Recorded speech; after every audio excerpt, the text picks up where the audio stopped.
മറ്റൊരു സിനിമയ്ക്കും നേരിടേണ്ടി വരാത്ത വിധത്തിൽ ചീത്ത ശക്തികളുടെ ആക്രമണവും ദൈവത്തിന്റെ കരുതലും ഉണ്ടായ ചിത്രമാണ് കാന്താരയും രണ്ടാം ഭാഗമായ കാന്താര ചാപ്റ്റർ 1 എന്ന് നിസ്സംശയം പറയാം. ആരാലും ശ്രദ്ധിക്കപ്പെടാതെ കിടന്ന കന്നഡ സിനിമയും ഋഷഭ് ഷെട്ടി എന്ന നടനെയും ലോക ശ്രദ്ധയിലേക്ക് എത്തിച്ച ചിത്രമാണ് കാന്താര.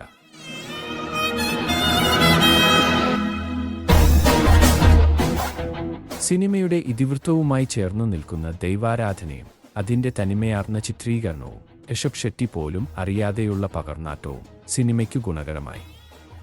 എന്നാൽ കാന്താരയുടെ രണ്ടാം ഭാഗം ആരംഭിച്ചതു മുതൽ ദുഷ്യഗുണങ്ങൾ കൂടി. കാന്താര രണ്ടാം ഭാഗത്തിൽ ഋഷഭ് ഷെട്ടി അവതരിപ്പിച്ച ശിവ എന്ന കഥാപാത്രത്തിന്റെ പിതാവിന്റെ കഥയാണ് പറയുക എന്നാണ് സൂചന. പിതാവ് ഭൂതക്കോലം കെട്ടുന്ന ആളാണ്.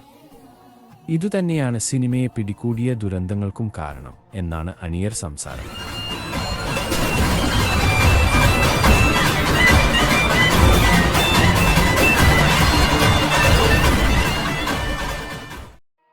കാന്താര എന്ന സിനിമയ്ക്ക് കർണാടകയിലെ ചില പുരാതന സമുദായങ്ങളുടെ ആരാധനയുമായും പ്രചുരപ്രചാരം നേടിയ കഥകളുമായും ബന്ധമുണ്ട്. ഇത് സിനിമയിലേക്ക് പകർത്തിയപ്പോൾ ചിത്രീകരണത്തിൽ ഉടനീളം അദൃശ്യശക്തികളുടെ സാന്നിധ്യം ഉണ്ടായി എന്നു വ്യക്തമാക്കുന്നതാണ്.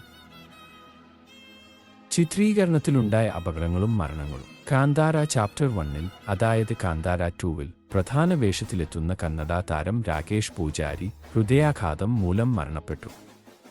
ഇതേ സിനിമയിൽ അഭിനയിക്കാൻ പോയ മലയാളി യുവാവ് മുങ്ങി മരിച്ചു. വൈക്കം സ്വദേശിയായ MF കപിൽ ആണ് സൗപർണിക നദിയിൽ വീണു മരിച്ചത്.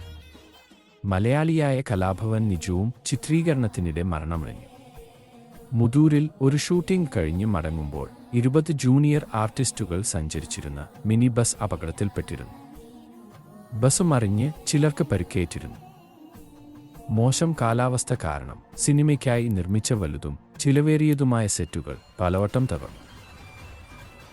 പോലീസ് കേസുകളും ഒട്ടേറെ ഉണ്ടായി. ഋഷഭ് ഷെട്ടി 5 തവണയാണ് മരണത്തെ മുഖാമുഖം കണ്ടത്. ദൈവാനുഗ്രഹം കൊണ്ട് മാത്രമാണ് താൻ ഓരോ തവണയും രക്ഷപ്പെട്ടതെന്നും ഷെട്ടി വ്യക്തമാക്കിയിരുന്നു. സിനിമയുമായി ബന്ധപ്പെട്ട് തുടർച്ചയായി ഉണ്ടാകുന്ന മരണങ്ങളും അപകടങ്ങളും ഇപ്പോഴും ദുരൂഹമായി അവശേഷിക്കുകയാണ്. ഇതൊക്കെ തരണം ചെയ്താണ് സിനിമ പൂർത്തിയാക്കിയത്. ചിത്രീകരണ സമയത്ത് ഉണ്ടായ ദുരന്തങ്ങൾ സിനിമ തിയേറ്ററുകളിൽ എത്തുമ്പോഴും തുടരുമോ എന്ന ആശങ്ക അണിയറ പ്രവർത്തകർക്കിടയിൽ ഇപ്പോഴും ഉണ്ട്. എന്താണ് ഇതിനു പിന്നിലുള്ള ദുരൂഹത എന്ന് ആർക്കും പിടികിട്ടിയിട്ടില്ല. കേരളത്തിൽ ഉൾപ്പെടെയുള്ള ജ്യോതിഷ പണ്ഡിതന്മാരെ കണ്ടിരുന്നെങ്കിലും കാരണമെന്തെന്ന് ഋഷഭ് ഷെട്ടി പുറത്തുവിട്ടിട്ടില്ല. പകരം പരിഹാരങ്ങൾ ചെയ്തു എന്നാണ് അറിവ്.